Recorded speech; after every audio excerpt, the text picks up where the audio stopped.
Jsme hudebně odstartovali kapelou Red Hot Chili Peppers, což 100% probralo každého z vás. Ale věřím, že vás probere také následující povídání, protože už v úvodu jsme zmiňovali, že si na každého z hostů a na každé z témat pěkně posvítíme, ale to nebyla žádná slovní hříčka. My se skutečně o svícení dnes ráno budeme bavit. A možná vůbec s tím nejpovolanějším v České republice, že Moni? Ano, s vynálezcem, světelným technologem Hinkem Medřickým, který se světlem zabývá už přes 30 let a z toho asi 15 let velmi intenzivně zkoumá vliv osvětlení na náš organismus, ale taky jiných živých tvorů. Proto on sám denně spí 8 hodin, před spánkem nikdy nekouká do mobilního zařízení a jiných dalších takových podobných přístrojů. A v Česku asi patří mezi nejznámější popularizátory toho zdravého osvětlení. Snaží se naučit lidi, jak využívat světlo ve svůj prospěch, tak aby jim doma ve svých bytech a domech bylo příjemně a v podstatě ten přechod mezi denním světlem do toho umělého svícení byl velmi přirozený a příjemný. Takže spolupracuje jak s vědci a vynálezci, tak především tedy s koncovým klientem, kterému se snaží poradit, jak na to. Světelná hygiena, světelné plány, to všechno budou témata dnešního povídání a Hinka Medřického už vítáme v našem studiu. Dobré ráno. Krásné dobré ráno, Hinku. Dobré ráno všem. Dobré ráno. Už z úst Moniky zaznělo, že se snažíte spát 8 hodin denně, nekoukáte do telefonu, než jdete spát, ale zároveň se ne vždycky podaří vstát v nějakou přirozenou denní dobu, jako třeba dneska. Jako dneska, no. A co děláte? Jak vypadalo vaše ráno? Dneska? Tak abyste podpořil své cirkadiální rytmy. No, tam je důležité už se vlastně připravit večer. To znamená, nemá cenu ráno být vyplašený, ale šel jsem spát už ve 21 hodin. Tak, abych spal 8 hodin a vstával jsem 5:05, takže v pořádku. Předpokládám, že máte budík na mobilu. Mám. A když vám zazvoní, tak do něho hned kouknete? No, ale já mám červený filtr. Takže To je taky věc, taky ke které v se pořádku. určitě dostaneme. Ale možná si diváci České televize už všimli, zatímco jsme dělali s Monikou takový váš medailonek, že jste si tady něco a něčím měřil. Co ano. A čím a v jakém pekle vlastně my tady pracujeme? Je to radiospektrometr ruční a měřil jsem spektrální průběh toho, co na nás svítí a je to velmi dobré. Protože spektrální složení je velmi podobné tomu, jak by slunce vycházelo, kdyby bylo těsně nad horizontem. A tak na to bylo oko zvyklé miliony let a vlastně takhle vypadá i oheň. Nebo on má ještě méně té modré a zelené, takže spektrálně je to v pořádku. Samozřejmě pro ráno. Ale práce, když bychom u toho chtěli zapojit svůj kognitivní výkon mozku, tak bychom potřebovali, aby tam té azurové energie, to je mezi modrou a zelenou, bylo trochu víc.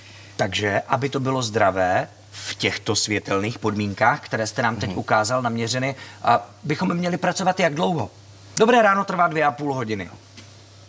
Dobře, fajn. Jo? Jo, protože tady není jenom tento zdroj. Já jsem to namířil přímo na to, co svítí na nás. Ale tady svítí azurová, bude na nás někde svítit z displejů, takže ono se to vyskládá potom, to bych musel měřit rovnou takhle na rohovce, to, co přichází do oka. Protože já jsem měřil to, co dopadá na stůl, ale když si potom vezmeme, co přijde do oka, tak to je mix všeho a my jsme byli zvyklí, že v průběhu dne se to v přírodě mění. Takhle to vypadá ráno při východu, potom se to srovná a pak se to zase večer vrátí zpátky. Takže když jste se ptal, jak dlouho bychom tady pod tím vydrželi, tak když máme nastřádáno z minulého dne, když bychom byli hodně venku, tak nám to ty 2 hodiny nevadí. Mluvíte ale o tom, že ráno bychom neměli být vystavováni modrému světlu, protože to není úplně zdravé pro náš organismus. A mě proto zajímá, spoustu diváků teď na nás kouká a probouzí se. Tak co by měli udělat, co většinou nedělají? Nebo co bychom mohli udělat jinak, aby to ráno bylo pro nás příjemnější a zdravější? Jak jste řekla, že se nemáme vystavovat modrému světlu, tak to je na večer. My ráno naopak to modré světlo potřebujeme. Ale ne modré, ale to azurové, to mezi modrou a zelenou. Protože to bylo vždycky v přírodě nejvíc, protože ještě předtím, než slunce vyšlo, při tom úsvitu, tak té energie tam bylo hodně. Takže my bychom, protože už nevstáváme s úsvitem a nemáme tu možnost se kouknout na ten obzor, tak my bychom měli, jak jsem já měl nastaveno dneska ten telefon do červena, při displeji, když mi zazvonil, tak mě svítil takhle červeně, ale takhle červeně. Děkujeme. Ale potom si musíte třeba už minutu po tom, co se člověk probudí, už by měl dostat na sítnici energii, která vypadá jako světlo v době, když vstáváme, ale referenční den je 1. června, protože my už nejsme sezónní, my už nejsme závislí na potravinách ze sezóny, ledničku máme plnou jídla, tak my můžeme být už neřízeni sezóně, ale řízeni právě těmi časovými údaji, které jsou na telefonu nebo na ručičkách hodin, a my potřebujeme v koupelně si už rozsvítit naopak bílé světlo, které obsahuje tu ideálně azurovou, aby ten organismus dostal tu jasnou značku začal den. Promiň. Mě zajímá, jestli to poznáme jako pouhým okem. Nepoznáme. Ta teplota světla, protože vy mluvíte, že to není o teplotě světla, ano, ale o tom spektrálním složení. O spektrálním složení, a to bohužel nepoznáme, protože, jak jsem říkal o tom slunci, že jsme se na to vyvinuli vlastně, tak se v evoluci nepočítalo, že bychom tady měli elektrický zdroj světla, že budeme bydlet pod střechou a že budeme vstávat na něco, čemu se říká budík. Oni vždycky vstávali s východem slunce, ty organismy. V přírodě ještě do dneška vstávají ty volně žijící druhy a oni vstávají vždycky správně. Nezazvoní jim jako mě dneska v 5:05, ale prostě vyjde slunce a oni se probudí.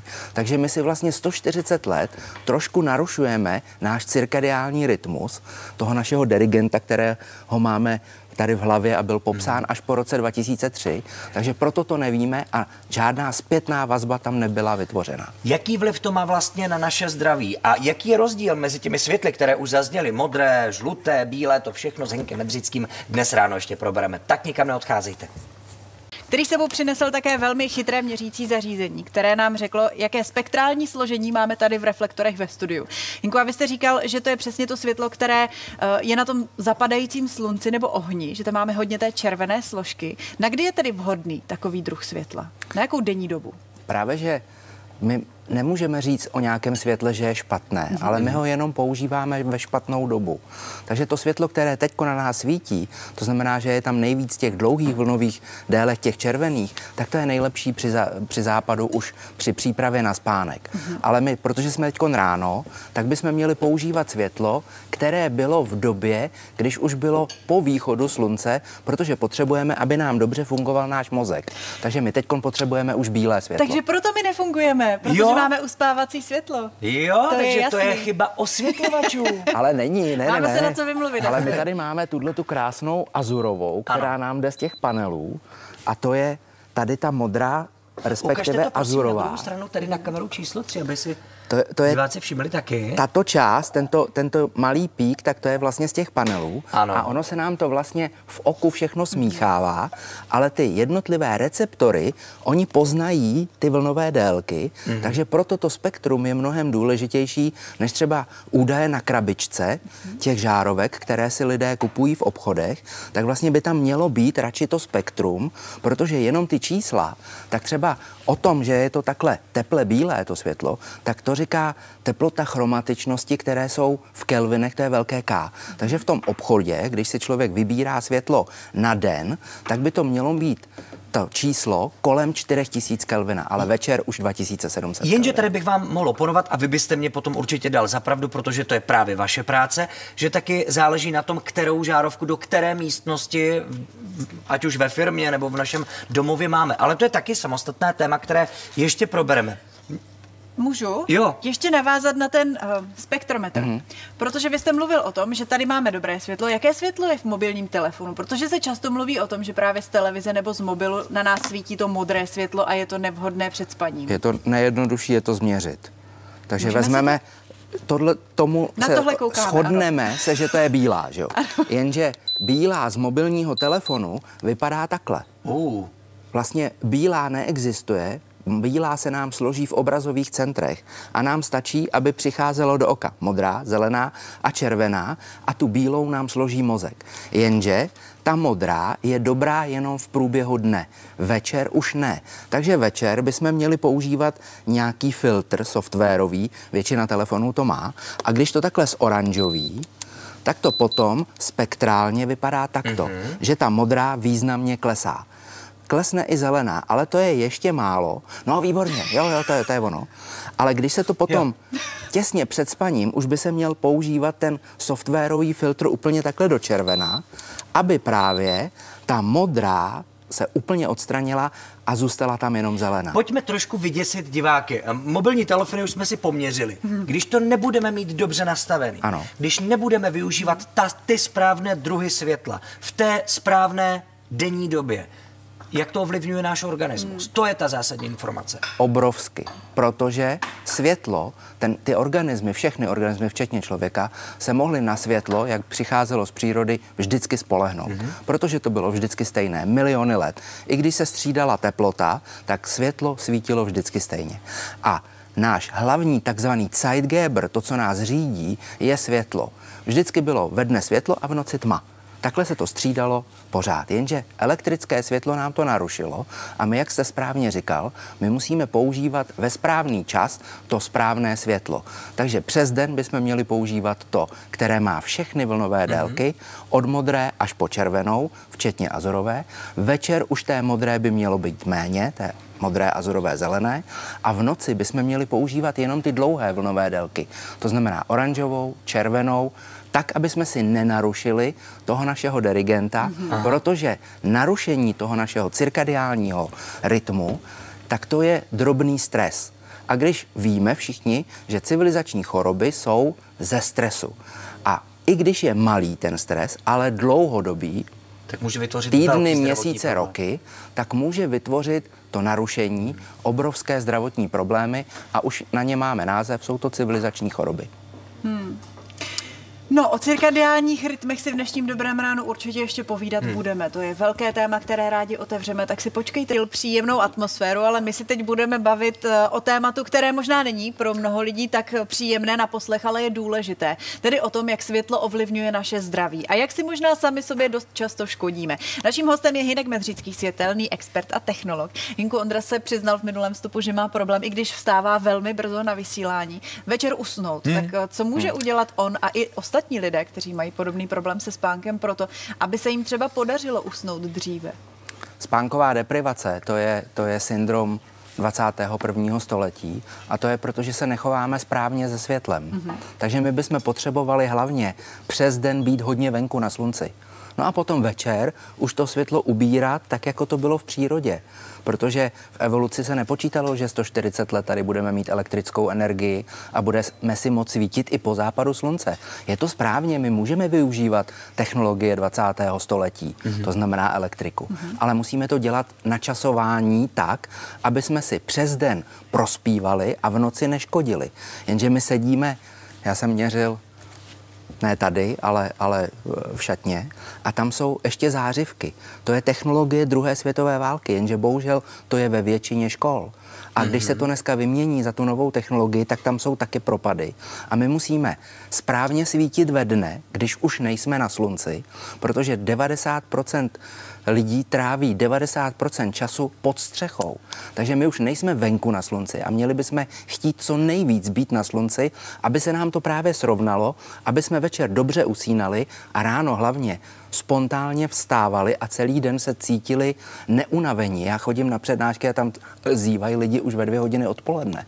Takže to je z toho důvodu, že šli v 6 spát. No, protože spí krátký čas. My musíme spát 8 hodin. 8 hodin prostě to tělo potřebuje čistit. Jako jsme tady se povídali, jste si o filtrech, tak naše tělo potřebuje taky filtr. Za 16 hodin se tam vytvoří spoustu odpadů, spoustu metabolitů a to se čistí v noci. Jenom v noci, nikdy jindy. Jsou pomůcky, které nám pomohou vstát. Třeba budík. Třeba.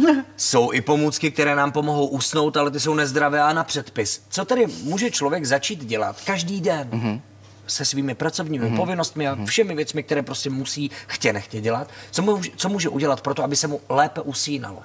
Tak hlavně pravidelně, všechno pravidelně. To znamená pravidelně vstávat, pravidelně si chodit lehnout. Protože ve chvíli, když lidi vstávají na 6 v týdnu a o víkendu spí do 12, tak si vytváří sociální jetlag.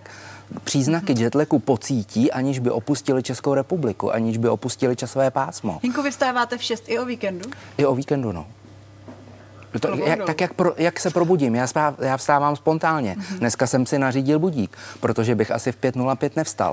Ale normálně vstanu bez budíku, protože já chodím pravidelně spát, o víkendu i v týdnu, ve 22 hodin spím, výjimky, když jdeme do divadla třeba, ale já se ráno probouzím spontánně a to je to nejlepší, co může člověk pro sebe udělat. Mě ty výjimky zajímají. Když jdete do divadla nebo s přáteli do baru, do restaurace, kamkoliv a trošku si narušíte ten systém, který máte zaběhnutý, jak se to potom na vás projevuje na druhý den ráno? Já to poznám okamžitě. 1 hodina, že jdu později spát, tak druhý den poznám.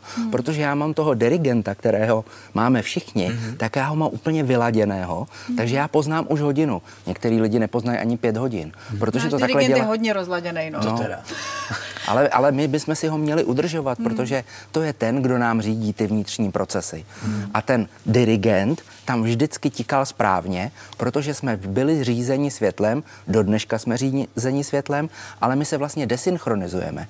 My nadužíváme bílé světlo v noci, což je špatně, a málo používáme světla ve dne, a to je taky špatně. Tak a tady se Medřickým, se kterým jsme se domluvili na tom, že teď si to jasně nastavíme. Teď si řekneme, kdy, jaké světlo a v jakých místnostech v našich domácnostech. Protože pokud si to takhle nastavíme, tak se nám bude zdravěji žít a uděláme všechno pro to, abychom snížili riziko civilizačních chorob. Takže Hinku, jak na to? Já ještě jsem vyběh a zkoušel jsem změřit venku slunce, jak vypadá teďko. Nenašel jsem nikde, aby se mohl změřit přímo slunce, ale řekněme, že takhle plné vypadá, když nám svítí do očí. A kdyby to tady bylo vyplněné ještě v té zelené, tak to vypadá většinu dne, to, jak nám to světlo přichází. Takže už jsme tady měřili spoustu zdrojů a my potřebujeme, aby to plné spektrum, to plné světlo bílé bylo v době, když pracujeme. To znamená, když potřebujeme, aby ten mozek nám vytvářel ten kognitivní výkon, to znamená poznávací funkce, schopnost si zapamatovat, schopnost vyvolávat z paměti a zkrátit reakční čas. To je ta aktivní část dne. Pak je ale relaxační část dne, to je večer, kolem večeře. No a pak je příprava na spánek. Takže my bychom měli svítit elektrickými zdroji světla, které budou mít plné spektrum, budou bílé, řekněme 4000 až 5000 velké K by bylo napsáno v těch datašítech nebo na těch krabičkách.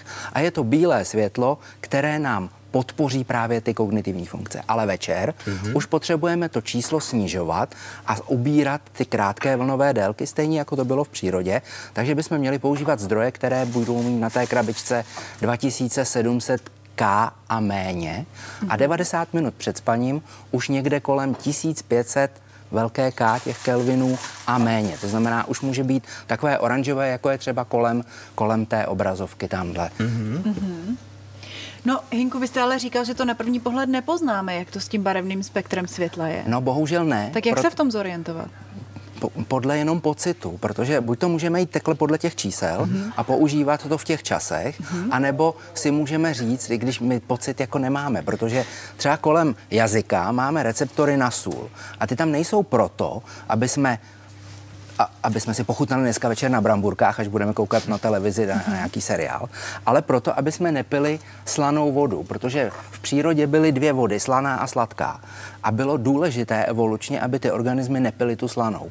Jenže slunce svítilo vždycky správně, tak my tam nemáme vytvořenou ten pozor, ten alarm, pozor je špatně, teď je málo modré, teď je moc modré. My to nepoznáme, stejně jako nepoznáme, že v místnosti je vysoká koncentrace CO2, protože se nepředpokládalo, že budeme v budovách. Takže o to je to nebezpečnější a proto by měli lidé sledovat, tady si to neřekneme za 5 minut, ale všude už se dají ty informace sehnat a vlastně od rána, ať už začneme koupelnou, místem, kde se pracuje, místem, kde se učí, tak to musí být to světlo podobné tomu, jak svítilo slunce ve dne, no a potom podobné ohni a večer už ideálně tma. Záleží i na tom, jak je to světlo umístěné, jestli je to třeba stolní lampa nebo stropní svítidlo. Protože my sledujeme u světel elektrického světla 3 parametry. Intenzita, to, jak silně to svítí, spektrální složení nebo ta teplota chromatičnosti, jakým odstínem to svítí a 3. parametr odkaď. A zase sledovat slunce. Když svítí v poledne z vrchu, tak bychom měli svítit z vrchu v průběhu dne, když chceme být aktivní. Když už je večer a svítí horizontálně ideálně, tak bychom měli v úrovni očí svítit pro relaxaci. A naši předkové asi 1,5 milionu let rozdělávali oheň, to znamená před spaním si rozsvítit jenom nízké světlo pod úrovní očí v barvě ohně. A je to sledovat přírodu, jak svítí slunce a jak se to používalo. Máme minutku do 8, tak mě napadá, jestli vlastně není ideální sledovat před spaním jeden z těch kanálů, kde je krb, jak to bývá na televizích a v televizních programech. To je lepší se zapálit svíčku, protože ten krb vytváří tu barvu z těch 3 píků, stejně jako jsme si měřili mobilní telefon, tak to je stejná televize, ty displeje jsou všechny stejné. Takže krb na televizi ne. Takže tam to modré světlo vlastně je, ale je schované. My si ho neuvědomujeme, protože opravdu tam není ta kontrolka, aby nám to řeklo pozor, je tam modré světlo. Za světelným expertem Hinkem Medřickým, se kterým si sice nebudeme povídat o tom, jak hubnout do plavek, ale o tom, jak zůstat zdravý. Ano. Hinku, my jsme si řekli, že se podíváme z místností ven, na to, jak vypadá veřejné osvětlení a jak působí na ty organismy, které venku žijí, tedy třeba na hmyz. Tak jak? No, musíme si říct nejdřív, jak to bylo v přírodě miliony let. Každou noc byla tma a jenom měsíc svítil jednou za 29 dní a určoval signál pro rozmnožování. Vlastně měsíc vytváří osvětlenost jenom 1/10 luxu. Někdo řekne, ale 0,25 je všude psáno. Ale to je jenom za ideálních podmínek, když nesněží, není oblačnost a trošku mrzne. Ale jinak tak 6krát do roka se to takhle vytvoří. A tento signál, ten slabý signál 1/10 luxu vytvořil pro rozmnožování celé živočišné říše. Jenže my jsme to zkazili, protože už v Evropě vlastně není přirozená tma a vlastně my svítíme naším světlem elektrickým 365 dní v roce, ne 12krát do roka jako měsíc v úplňku. A tím nabouráváme ekosystém. My nabouráváme tomu hmyzu samozřejmě ta lampa, která nám svítí v noci na chodník, tak ona mu neutrhne křídlo. Ale ona narušuje jeho časový systém, narušuje jeho krmení a narušuje jeho rozmnožování. Když budeme konkrétní, tak co se vlastně s tím hmyzem děje ve chvíli, kdy mu narušíme tady ten systém? No tak se nerozmnožuje a vyhyne, protože já jsem přinesl tuto knihu Tichá země od profesora Gulsona a on byl jedním z řešitelů práce, která trvala 16 let. A oni v Německu na místech chráněných sbírali hmyz do takových sítí a vážili je. A začalo to v roce 1989, to my jsme tady měli jiné starosti, ale oni vážili hmyz. A do roku 2016, kdy na konci toho experimentu vážili 2 gramy hmyzu v těch sítích, ale na začátku tam bylo 8 gramů hmyzu. Takže 75% biomasy v průměru v Evropě vyhynulo. A bavíme se teď třeba jenom o lampách veřejného osvětlení, nebo se naopak bavíme o reklamních poutačích, které svítí v noci? Bavíme se o rozsvícených pamětihodnostech, divadla, zámky, kostely? Ale i domácnosti, okna a auta. Proto v České republice je 6 milionů vozidel. Každé má 2 přední reflektory. A už i řidiči, říká se tomu syndrom předního skla, tak je vidět, jak ubývá ten hmyz, že to sklo není tak špinavé, jako bylo třeba ještě před 20 nebo 30 lety. Já si pamatuju, že když jsme jeli na chatu, tak táta stíral v polovině cesty škrabkou na led hmyz z předních reflektorů, protože to bylo tak daleko, když já jsem si dělal řidičák a měl jsem první auto před nějakými 15 lety. To je exponenciálně klesá. A někdo se mě minule ptal, a o co vám jde? Spíš o hmyz, chránit hmyz nebo lidi se světlem? A já říkám, upřímně o ten hmyz, protože hmyz, když vyhyne, tak my nebudeme mít potraviny, protože naše potraviny jsou ze 3/5 závislé na opilovačích. A jestli už ubylo dneska 75% biomasy, a teď v České televizi před Vánocema byl pěkný dokument o tom, jak už vyhynou i druhy, 2% ročně. Takže za 10 let tady máme o 20% druhů méně, za 20 40, za 30 o 60 a ta nika nikdy nezůstane prázdná.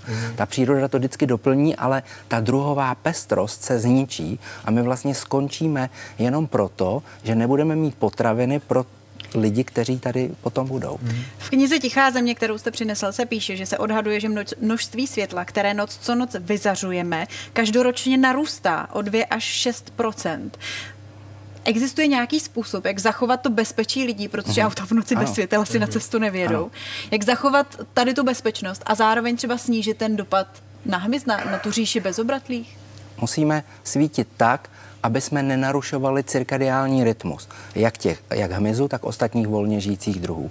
A to se dá, protože my víme, že ten cirkadiální rytmus je závislý na těch krátkých vlnových délkách, na krátkých a středních. Když budeme svítit například oranžovou sodíkovou výbojkou, která tady svítila 50 let, tak to byl největší bezpečnostně dopravní experiment, který se udělal, i když ho nikdo nezadal.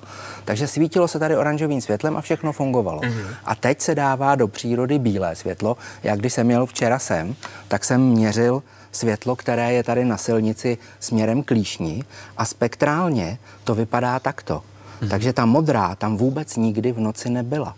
Někdo může říct, měsíc v úplňku měl taky modrou. Ano, má, ale jenom 12krát do roka, ne 365 dní v roce. Takže my můžeme svítit tak, aby jsme udrželi pocit bezpečí obyvatelstva. Můžeme svítit předními reflektory u auta, aby jsme zajistili bezpečí pro řidiče, ale nesmíme nadužívat bílé světlo, které nám vymlátí všechen hmyz a my potom budeme mít obrovské problémy s potravinami. O světle bychom si s vámi rádi povídali ještě další a dlouhé hodiny, že bohužel čas dnešního dobrého rána se nachýlil. Hinko, moc krát vám děkujeme za dnešní návštěvu a zajímavé informace. Díky, že jste přišel. Nashledanou. Děkuji. Nashledanou. Teď už poslední muzika dnešního dobrého rána. Lady Gaga a Bradley Cooper.